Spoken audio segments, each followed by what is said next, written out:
Good evening and welcome back yet again to Dr. Pluring's computer laboratorium. Last time I was a little bit stumped here just as to why this would not work, and I have not cheated. I've not done anything really to prepare here for this. I thought that we'd try and troubleshoot this together. I have a graphics card if that should be required, and I also found, I have prepared one thing. I read in the manual for the motherboard that yes, it does have an internal speaker. Speaker, JD1 speaker, right there. There is nothing connected.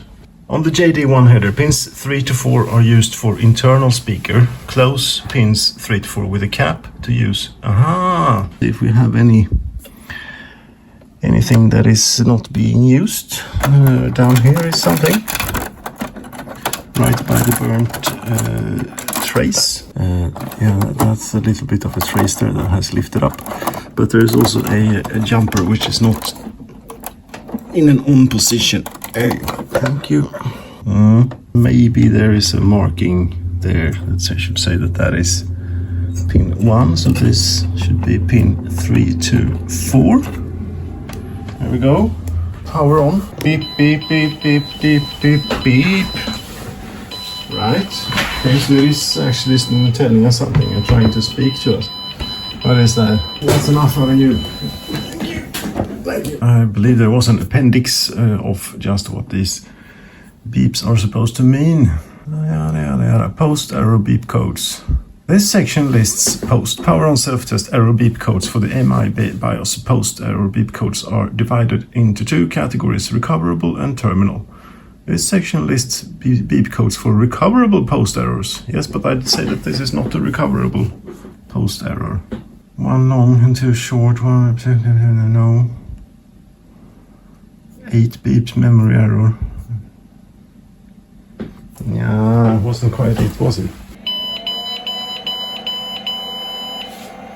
2, 3, 4, 5, 6. 5 short and the sixth is long. There's nothing listed for 5 short and 1 long. Maybe I did do some damage to the RAM or something, because this would be the next step, and troubleshooting. Here, why it will not start. It would be to simply start unplugging stuff until it does start. So we can remove memory. What is your ESD protection thing? It is elsewhere. Is what it is. Try and leave one stick in, although it should be in the other one. Here's where it should be if we only want one. Okay, it did not go into an internal beep. No, now it is back to what it did previously when I didn't have my jumper here for the power supply, forcing it on. I put that back. Then did I destroy a RAM stick? Maybe it's a bit difficult to see exactly where it is supposed to go. Come on, mate. There you go.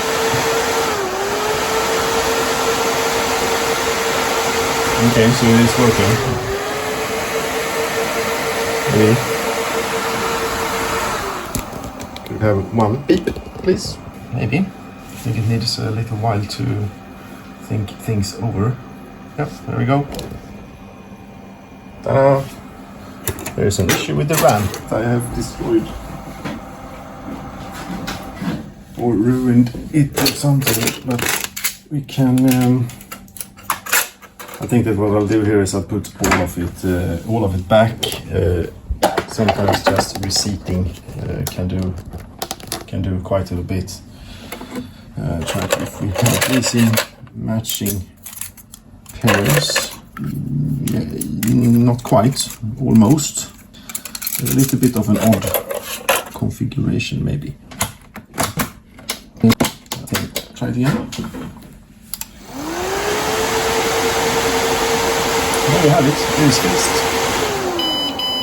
It's not fixed. It is not liking one or more of these here memory modules, so it might be the socket that has taken a beating or something completely different.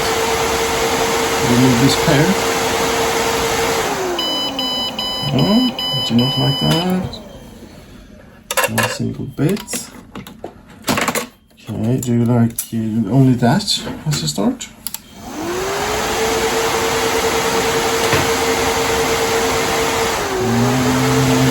Yes, I do like that.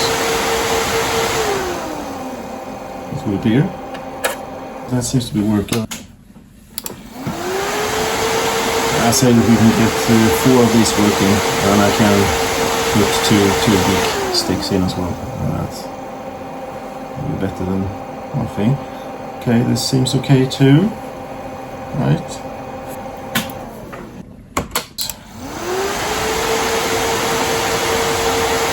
It's not very often that memory modules just break on you, but maybe that is in fact what has happened.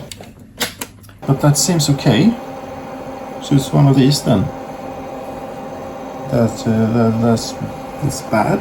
Can I put this one in? See, otherwise I have to.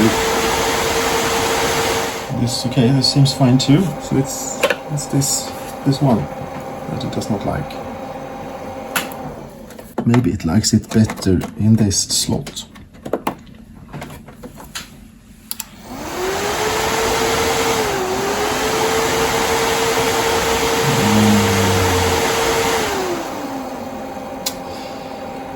Well, yes. So what did I do? I did not only reseat, but I also reorganized the memory a little bit, and now it is working. Look at that. Turn it off again. Power on.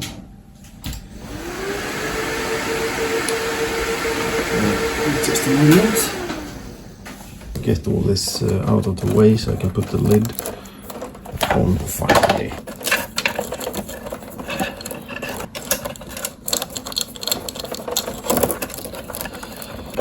Yeah, this will get further attention.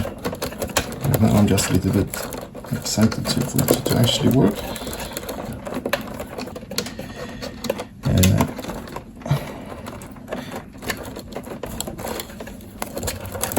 This was damn fiddly to get in. Come on, man.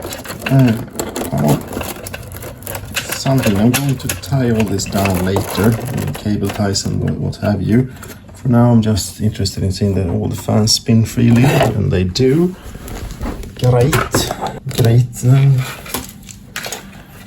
Put that in there. There we go. We'll put the lid on. That will do for airflow.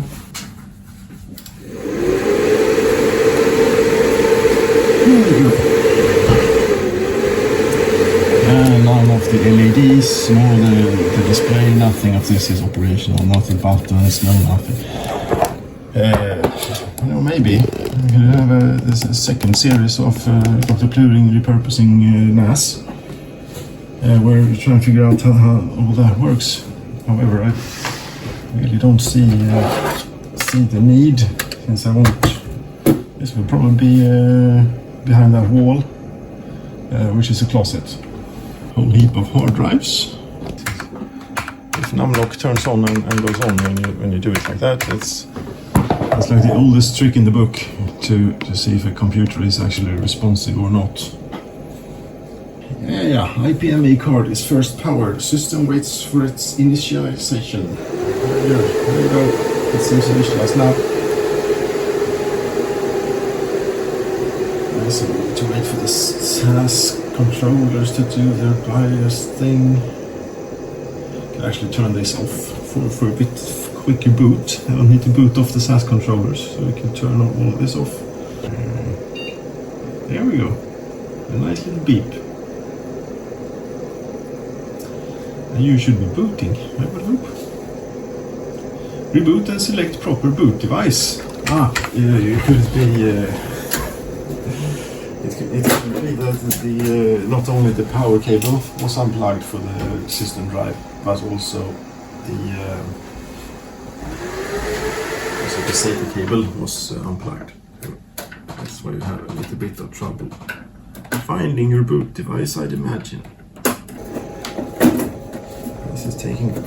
Now we want to see this thing boot into Arch Linux, and then we want to plug drives in, and we want to see the system see the drives, and yeah, that's about that. Also want to plug this 4 terabyte drive into one of these here to make sure that my sense controller is actually compatible with more than 2 terabyte drives, which I'm pretty sure it should be, but you never know, and you should not maybe assume too much. That's pretty nice. This isn't that loud. It's a bit noisy, but it's not super loud. It's mostly the tiny little fans here in the power supplies. They make the most annoying sound, if nothing else. You want to see anything boot? You want to see me screwing around with screws.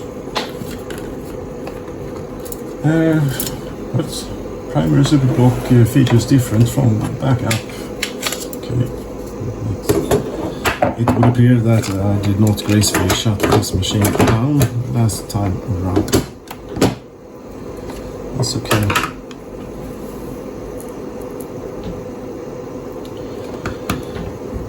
I think one screw is plenty enough here to hold it, at least for the purposes. Right, would you mind continue booting? What is taking you so long? I think network configuration, waiting for DHCP offers on a network interface card that does not even exist, maybe something.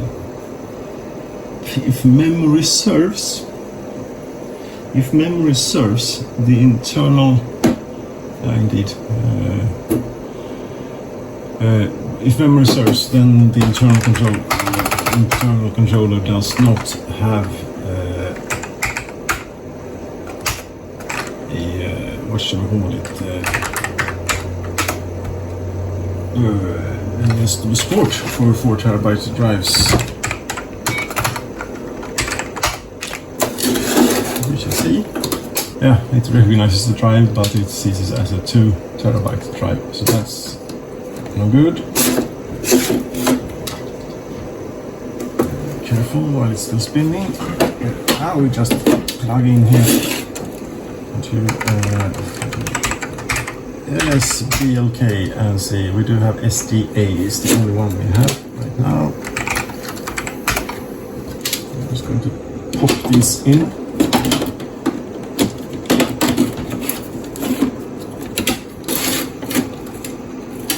It seems to be enjoying this.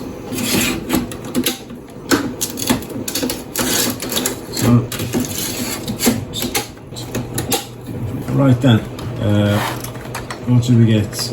What do we have? How many do we have? What? That's not, there we go, that's a lot more. 1, 2, 3, 4, 5 drives I see so far. Either not all of them aren't working, or something is up. But before we continue with that, let's just see what the external thing can do. That should be good for larger than 2 terabyte drives.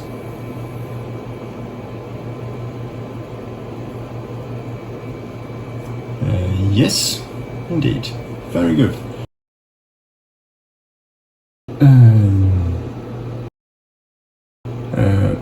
It doesn't look quite right, put it that way. It seems to be affecting adjacent drives as well, maybe.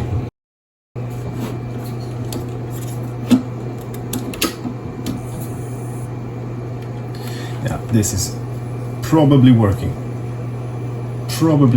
And that is working. The external box we don't need to test right now. And that is working. Is it possible to see what I'm putting here? The conclusion is that it's working. This is what we conclude. If a little bit wonkily, maybe.